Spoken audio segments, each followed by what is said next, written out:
Dito tayo sa pahayag mo, Ustad Bashir.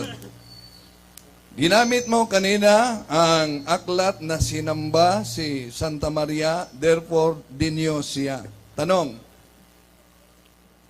sa Quran, wala bang footnote na may mga Muslim sumasamba kay Muhammad? Okay po. Ganito po, no? Ang tanong niya, napunta kay Propeta Muhammad, kay Maria. No? Ang layo. O, sasagutin po Objection, natin. moderator. Sumasagot ako. Sumasagot ako. Objection, moderator. What is the objection, basic? Objection, klarong-klaro yon. Ang sabi sa kanyang deliberation kanina, pag sumamba, pag Diyos na. Kaya, tinanong ko, kung dinyo si Santa Maria dahil may salitang pagsamba sa footnote ng kanilang Quran, wala bang mabasa na si Muhammad sinasamba?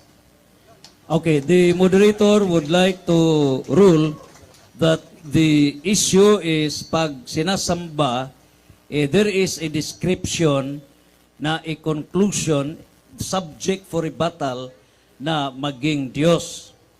Kaya, kapag ito ang pinadayag na sinasamba ang mahal na birhen, kaya nga may conclusion na maging Diyos, ang question po, hindi ba totoo na sa Quran sinasamba si Muhammad?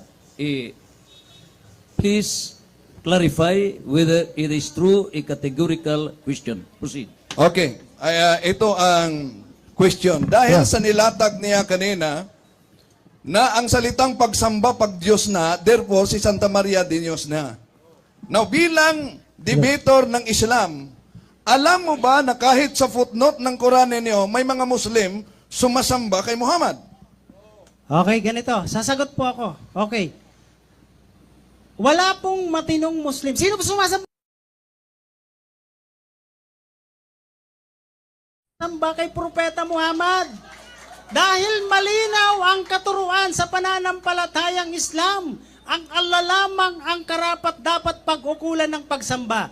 Kung yan ay nakasulat dyan sa footnote, dapat alam mo yan, nag-aral ka. Yung footnote ba, kasama ba dyan sa Quran? Salita ng Panginoon? Oh, dapat alam mo yan, Brother Wendell. Mababaw ang pangunawa mo. Sige, magtanong ka. Objection, moderator. Walang side comment. Ay, sorry. Okay. Okay, pinatawa na kita. Okay. Okay, Proceed with question number 2. proceed. Ito ang malinaw kong tanong kasi.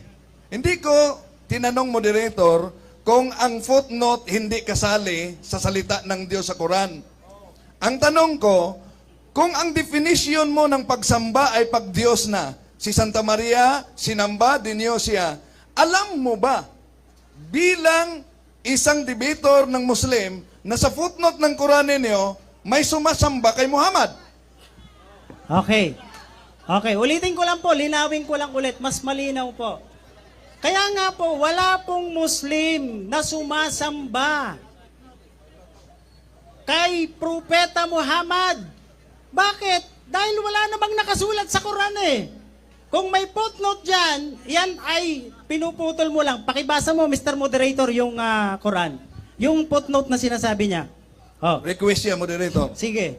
Okay. Oh. The time suspended. Okay. Ito.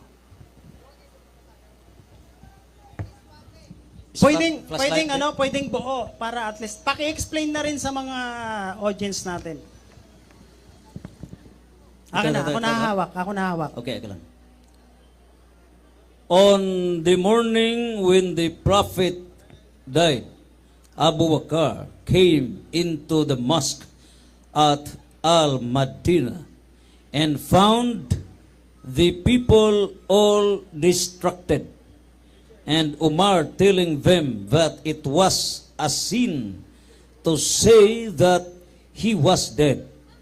And Bakr went and ascertained the truth, and coming back into the mosque, cried, "Lo, as for him who worshipped Muhammad, Muhammad is dead. Again, as for him who worshiped Muhammad. Okay, pakituloy nyo po. Proceed. But as for him who worshipeth Allah, Allah is alive and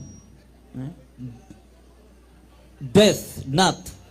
Then he recited this verse, and it was I, if the people had not known till then that such a verse had been revealed. Pakiulit nga po dito, pakiulit nga po dito. Dito po, dito. Pakiulit lang po.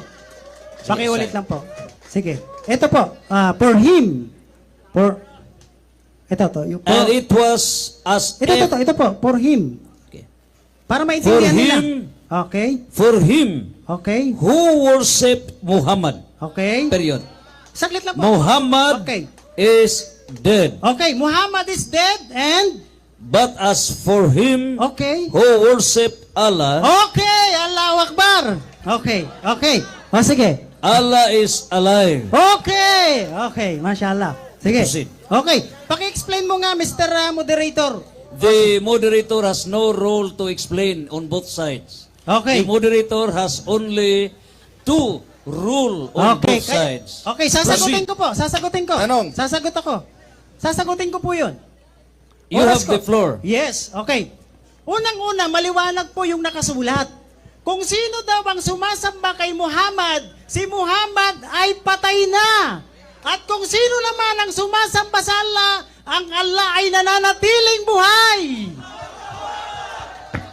Oh, pinutol niya eh. Oh, huling-huli. Okay. Huling-huli ka ngayon. Hindi ka makakalusot, si Basir ang kausap mo. Sunod na tanong. O sige, Oo. tanong. Sunod na tanong. Itong nakasulat sa footnote ninyo na pilit mong iniwasan, who worship Muhammad, ito ba'y present tense o past tense? Okay, ganito yon.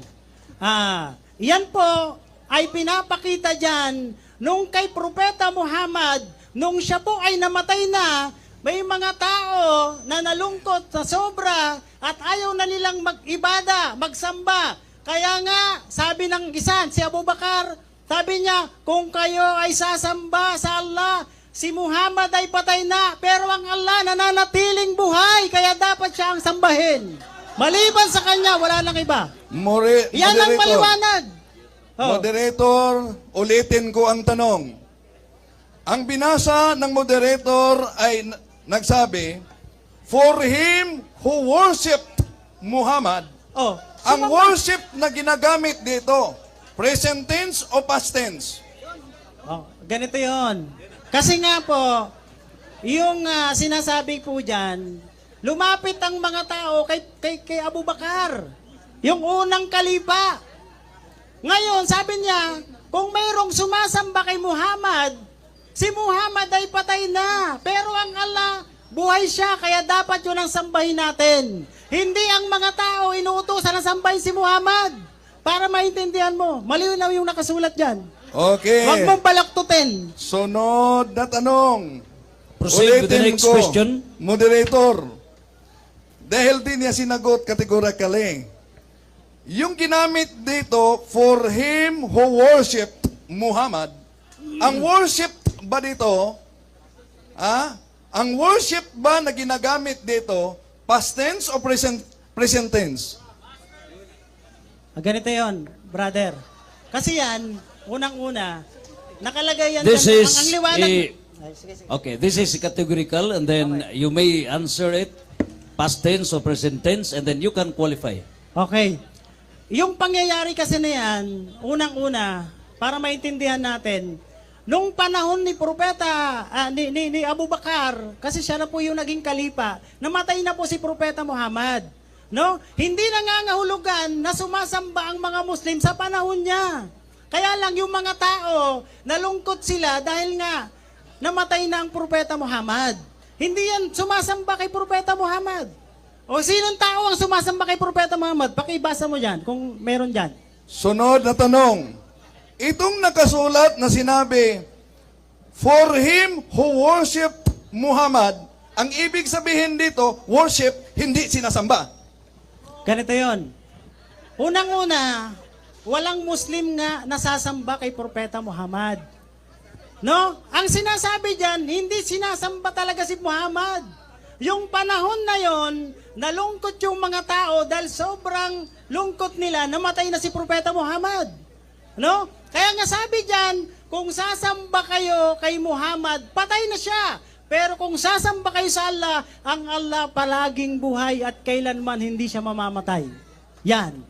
Yan ang nakasulat. Maliwanag. Huwag mong putulin, Wendell. Hindi Huwag ko, mong putulin. moderator, categorical question. Ang tanong diyan, nakasulat dito, for Mr. him Moderator, who worship Okay. Objection. Okay. Paulit-ulit. The issue has already been repeated. Categorical. Repeated. The answer has been repeated. And then you may reserve everything during the rebuttal. Proceed with kilometric questions. Proceed. Okay, follow-up question. Batay dito. Ibang question. Pag sinabing, he who worshipped Muhammad, sino itong tinutukoy na worshipped Muhammad? Kristiyano, Muslim? Wala ngang Muslim na sasamba kay Propeta Muhammad. Ayan ang liwanag na nga dyan eh. Sinabi na nga dyan ni Abu Bakar, kung kayo sasamba kay Muhammad, si Muhammad patay na. Pero kung kayo ay sasamba sa Allah, ang Allah nananatiling buhay. Yun ang dapat nating sambahin. Dapat ikaw din, Wendell, sambahin nyo ng Allah. Para na sa ganun, magtagumpay tayo dito sa mundo at higit sa kabilang buhay. Takbir! Allahu Akbar. O yun, yung Bakit sinabi ni Abu Bakar na worshipped Muhammad kung walay nagsamba kay Muhammad? Ganito. Ganito po yun. Unang-una, yung sinasabi ni Abu Bakar, kasi nga po, yung kwento po niyan, yung panahon na yan, nalungkot na yung mga Muslim, ayaw na nilang mag-ibada kasi nabigla sila, namatay na si Propeta Muhammad. No? Kasi dapat maintindihan natin yung tauhid. Kapag tumigil tayo sa pagsamba, ibig sabihin doon, nasa tao lamang tayo. Pero kung patuloy tayo sumasamba, yun ay para lamang sa Allah. Kaya nga sinasabi dyan, kung kayo ay sasamba kay Muhammad, si Muhammad ay patay na. Pero kung kayo ay sasamba sa Allah, ang Allah palaging buhay, mananatili, magpakailanman. Siya ang sambahin nyo. Yan ang maliwanag. Paulit-ulit na lang yung tanong eh. Wala bang ibang bago? Okay. Sunod na tanong. Totoo ba, o alam mo ba bilang debater ng mga Muslim, na itong Allah ay sinasamba na ng mga pagano noon at may 3 anak batay mismo sa introduction ng Quran? Totoo o hindi? Okay, ganito po. Totoo po yun. Bakit? Bago kayo maging masaya, ganito po yun. Ang Propeta Muhammad ipinadala sa loob ng 23 years. Bakit? Para yung mga peking Diyos, kasi sabi nga ng Quran, pinadalang mga propeta, para yung tao hanguin sa peking pagsamba sa ibang Diyos, maliban sa Allah. Ano sabi? Si Propeta Muhammad, ayon sa kasaysayan, meron siyang naipalabas na 360. Tapusin ko na lang to. Tapusin ko na lang yung sagot ko. Okay? O, tapusin ko na lang. Kaya nga, mayroon 360 idols. Hindi lang po yung 3, Ka Wendell, para maintindihan mo. 360 idols. Yun lang ang inabot mo eh. Pero 360 pala. Oh, dapat nilaliman mo pa ang pagre-research mo para malaman mo ang katotohanan. 360 idols. Pero ang mga pagano, kilala nila ang Allah, kaya nga mayroong Allah. Ang problema lang, tinatambalan nila ang Allah. Kaya ang tawag sa kanila, mga pagano, dahil sumasamba sa Diyos-Diyosan, sa peking Diyos, maliban lamang sa Allah. Takbir! Allahu Akbar. O yun. O, tapos na. Paano? Tapos na? Okay. Time is up for 10 minutes interpolations.